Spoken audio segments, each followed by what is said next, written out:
Sweet गलत होता है और स्वीट सही होता है, गुड गलत होता है, गुड्स सही होता है।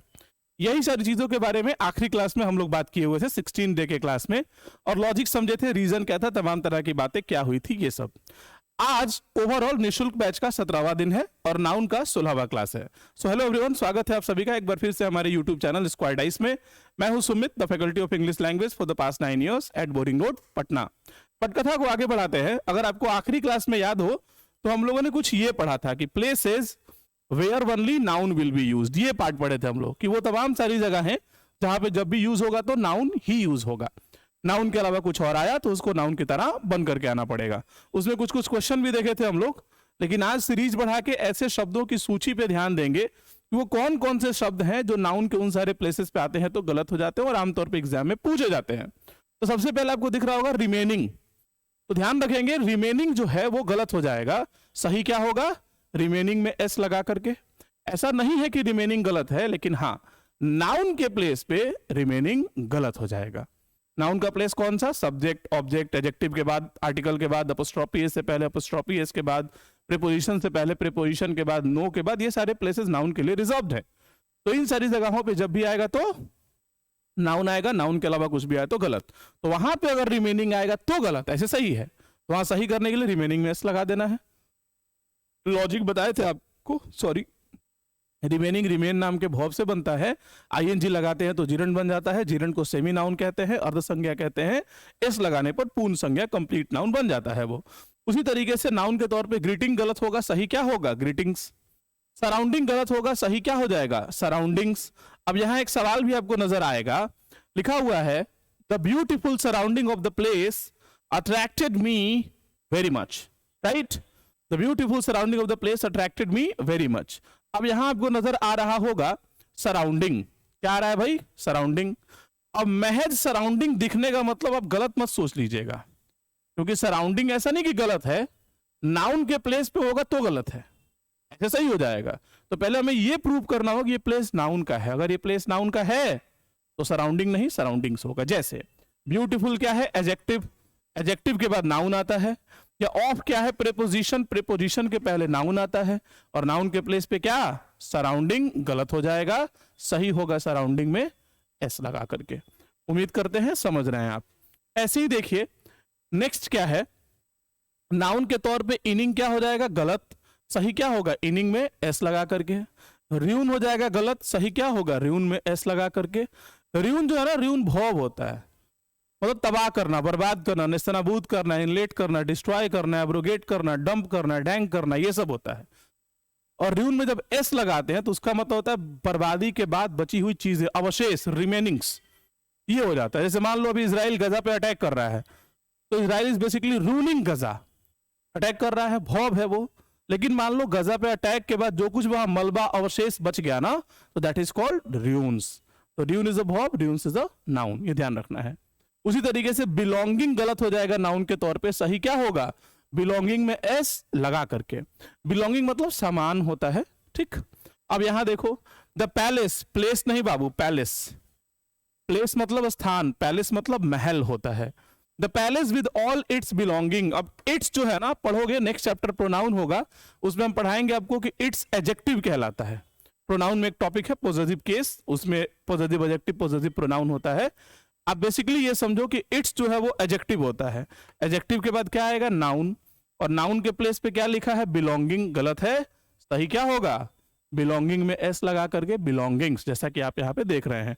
तो इन सारी सूचियों को आपको दिमाग में रखना है जो जो अभी हम बता रहे हैं। ऐसे ही कॉन्ग्रेचुलेशन गलत हो जाएगा नाउन के तौर पे, सही क्या होगा? कॉन्ग्रेचुलेशन में एस लगा करके। रिगार्ड गलत हो जाएगा, सही क्या होगा? रिगार्ड में एस लगा करके। तभी आपको लेटर वगैरह अगर लिखते हैं तो आप वहां देख पाएंगे, आप लिखते हैं convey my warm regards to her, regard नहीं, रिगार्ड्स। तो नाउन के तौर पे रिगार्ड गलत है, रिगार्ड्स सही है। स्वीट गलत हो जाएगा, जो हम लोग सबसे ओपनिंग डे में बात किए थे 16th डे वाले में, नहीं मतलब लास्ट लेक्चर में, कल वाले लेक्चर में। स्वीट गलत हो जाएगा, स्वीट सही होगा। उसी तरीके से अगर आप देखेंगे तो गुड गलत होगा, राइट? गुड क्या हो जाएगा? गलत हो जाएगा। सही क्या होगा? गुड में एस लगा करके। जबकि ऐसा नहीं है, सही तो स्वीट भी होता है, सही तो गुड भी होता है, लेकिन कैसे? एडजेक्टिव के तौर पे। हम क्या पढ़ रहे हैं? नाउन। नाउन के तौर पे स्वीट सही होगा और गुड सही होगा, क्योंकि एडजेक्टिव में आमतौर पे एस लगा देने से वो नाउन बन जाता है। स्वीट मतलब मीठा, एडजेक्टिव है, बट स्वीट्स मतलब मिठाई, नाउन है। गुड मतलब अच्छा, एडजेक्टिव है, लेकिन गुड्स मतलब सामान, नाउन है। उसी तरीके से ब्रेक एबल, जहां भी एबल लगता है वो एडजेक्टिव होता है। काउंटेबल अनकाउंटेबल के वक्त बता दिए हैं, तो ये भी एडजेक्टिव है, गलत हो जाएगा। क्या सही होगा? एस लगा करके। उसी तरीके से आप देखेंगे नाउन के तौर पे वैल्यूएबल गलत है, सही होगा वैल्यूएबल में एस लगा के। ड्यूरेबल गलत है, सही होगा ड्यूरेबल में एस लगा के। समान हो जाता है ड्यूरेबल्स मतलब और वैल्यूएबल्स मतलब भी। नेक्स्ट देखोगे वेयर अबाउट। नाउन के तौर पे वेयर अबाउट, असल में वेयर अबाउट वर्ड होता भी नहीं है, तो वेयर अबाउट वर्ड ही गलत है, नाउन के तौर पे नहीं, किसी भी तौर पे। सही क्या होगा? Whereabouts, right. इसका मतलब क्या होता है? खोज खबर, अता पता, ठौर ठिकाना, राइट। एग्जाम में एक सवाल पूछा, I don't know her whereabout, तो आपको क्या करना था वहां पे? I don't know her whereabouts करना था। तो ध्यान रखेंगे नाउन के तौर पे वेयर अबाउट गलत होता है, वेयर अबाउट सही होता है। उसी तरीके से एक बहुत ही बड़ा मिसकंसेप्शन, फैमिली मेंबर। इतने दिन होगा मेरे को इंग्लिश पढ़ाते हुए, बट हम भी गलत कर जाते हैं। आई सेड लाइक कि भाई family member, but not exactly. Noun के तौर पे फैमिली मेंबर गलत है। फैमिली मेंबर हम लोग कहते जरूर है, बट गलत है। क्या यूज होना चाहिए? The member of the family. क्या बोलना चाहिए आपको? The member of the family. अगर एक मेंबर है तो द मेंबर, एक से अधिक है द मेंबर्स कर देंगे वहां पे। दिमाग में रखिएगा। सुनने में बड़ा अजीब लग रहा है आपको मतलब आपको मैं पे यकीन भी नहीं हो रहा होगा कि सर क्या कह रहे हैं, सही है या गलत, बट सही यही है। इंग्लिश के तौर पे ग्रामर के हिसाब से family member is outright incorrect, you must use the member of the family. ये सब सूची आप दिमाग में रखेंगे, जो जो हम बता रहे हैं एग्जाम में पूछा जाता है। अब यहां एक और चीज देखो, वॉच के साथ थिएटर का यूज गलत है, लेकिन हां आप इसी वॉच के साथ मूवीज यूज कर सकते हैं, प्लेज यूज कर सकते हैं, ड्रामाज यूज कर सकते हैं। वॉच के साथ, ये सब कहते हैं ना, एग्जाम में पूछ भी दिया था कि I am going to watch the theatre. सुनने में गलत नहीं लगता, और आपके साथ सबसे बड़ा समस्या यही है। आप क्या सोचते हैं कि कर्ण प्रिय लग रहा है कि नहीं, पढ़ने में मजा आ रहा है कि नहीं। अगर अच्छा लगता है तो नो एरर, अच्छा नहीं लगता है तो एरर एरर। आपके साथ यही समस्या, आप पढ़ के नहीं बनाते हैं, फीलिंग्स पे बनाते हैं। I am going to watch the theatre सुनने में सही लगता है, बट गलत है। वॉच के साथ आप कभी थिएटर का यूज नहीं करेंगे, या तो मूवीज या प्लेज या ड्रामाज यूज करेंगे। अब एक और बात हो रहा होगा, सर ऐसा क्यों? इसको समझने के लिए, वॉच मतलब क्या होता है? देखना। इंग्लिश में देखने के लिए तीन व्यवस्थाएं हैं, राइट।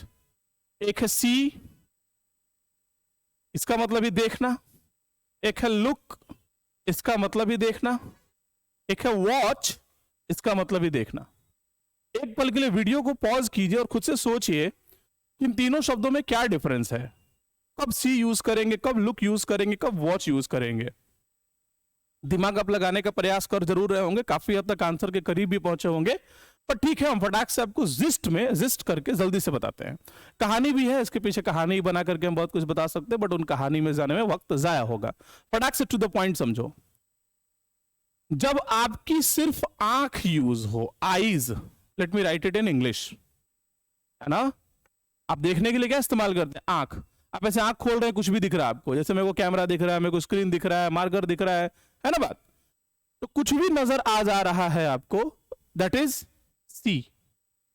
लेकिन आप जब आईज का यूज करते हैं और आईज के साथ साथ अपने ब्रेन का यूज करते हैं, अपने दिमाग का यूज करते हैं, तो उसे हम कहते हैं लुक। इसीलिए कई बार हम एज ए टीचर जब पढ़ाते हैं आपको क्लास में, ऑफलाइन क्लास में खास तौर पे, तो हम कहते हैं लुक एट मी। नहीं, I don't say C at me, आई से लुक एट मी, कि देख तो रहे हो मेरे को, पर दिमाग लगा के देखो, बात को समझो। तो सिर्फ आंख का इस्तेमाल होगा, दैट इज सी। सिर्फ आईज और ब्रेन यूज होगा, दैट इज लुक। और अगर आप आईज लगाते हैं, ब्रेन लगाते हैं, और इन सबके साथ हार्ट भी लगा देते हैं, ये दिल बनाते होंगे आप लोग तीर मार के, मेरा तो बन भी नहीं रहा है, कहीं प्रैक्टिस नहीं है मेरे को। तो जब आप आंख लगाते हैं, दिमाग लगाते हैं, दिल भी लगा देते हैं, that is called watch. Watch is a feeling. मोटे तौर पे। खूब डिटेल्स में जाएंगे, बारीकियों में जाएंगे तो अपने टेलीग्राम चैनल पे हम डाल रखे हैं तीनों में डिटेल्ड डिफरेंस विद एग्जांपल, तो आपको और क्लियर होगा। तो अब बात क्या है कि क्यों वॉच के साथ थिएटर का इस्तेमाल गलत है? क्योंकि एक थिएटर के साथ आप क्या क्या लगा सकते हैं?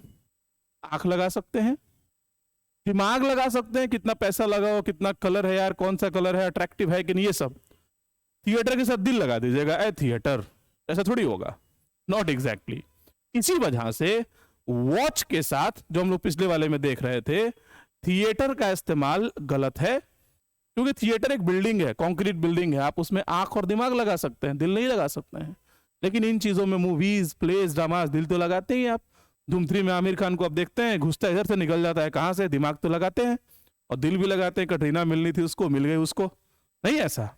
तो ये आपको दिमाग में रखना है कि वॉच के साथ आप कभी भी थिएटर यूज नहीं करेंगे, बिल्डिंग यूज नहीं करेंगे, movies, dramas, cinemas, pictures, plays, ये सब यूज करेंगे। उसी तरीके से टाइपिस्ट और टाइपराइटर। अच्छा, एक और है इसमें, अगर आप ध्यान देंगे, एक और वर्ड होता है, अभी आ गया चर्चा तो सुन लीजिए, हियर और लिसन, ये भी एक वर्ड है। दोनों का मतलब क्या होता है? सुनना। लेकिन अब आप समझ चुके होंगे दोनों में क्या डिफरेंस है, नहीं? आप जब सिर्फ अपना कान यूज करते हैं, यस, कुछ भी बज रहा है, सुनाई दे रहा है। अभी हम रिकॉर्ड कर रहे वीडियो, रोड पे कुछ गाड़ियां बढ़िया बेचारी, वो भी सुनाई दे रहा है मेरे को, है ना? कुछ भी बज रहा है ऐसे ही। तो आप जब सिर्फ कान का इस्तेमाल करते हैं, दैट इज कॉल्ड हियर। लेकिन कान के साथ साथ जो आपके पास नहीं है, हालांकि हम जोक कर रहे हैं, ब्रेन, दिमाग, अगर दिमाग भी लगाते हैं तो दैट इज कॉल्ड लिसन। इसीलिए we teachers say it as listen to me, नहीं कि सुन तो रहे हो बातों को, बट मेरे को सुनो, दिमाग लगाओ, हम जो कह रहे हैं उस पर फोकस करो। तो ध्यान रखिएगा, लिसन और हियर में भी डिफरेंस वही है जो हमने सी, लुक और वॉच में देखने का प्रयास किया। सिर्फ आंख यूज कर रहे हैं, सी, आंख के साथ साथ ब्रेन यूज कर रहे हैं, लुक, आंख लगा रहे हैं, दिमाग लगा रहे हैं और दिल भी लगा दे रहे हैं, दैट इज कॉल्ड वॉच। सुनने वाले में यही चीज है, सिर्फ कान लगा रहे हैं, लिसन है, सॉरी हियर है, और कान के साथ साथ दिमाग लगा रहे हैं तो वो लिसन है। खैर, हमारा पॉइंट यहां पे था, ये आप दिमाग में रखेंगे। इसके अलावा एक और है, टाइपिस्ट और टाइपराइटर। यार लोग बड़ी गलत करते हैं इसमें, मतलब मैंने अपनी जिंदगी में लिटरली अपने अलावा सबको गलत ही यूज करते हुए देखा, literally I am telling you. अब मेरी लाइफ बहुत छोटी है, बहुत कम लोगों से मिले होंगे, ऐसा हो सकता है, बट जिससे भी मिले हैं, ऑलमोस्ट एवरीवन, लोग क्या करते हैं ना, मैक्सिमम टाइपिस्ट तो मैंने किसी को देखा ही नहीं यूज करते हुए, everyone says it as typewriter. Typist और टाइपराइटर में क्या डिफरेंस है? Typist is a human, isn't it, and typewriter is a machine.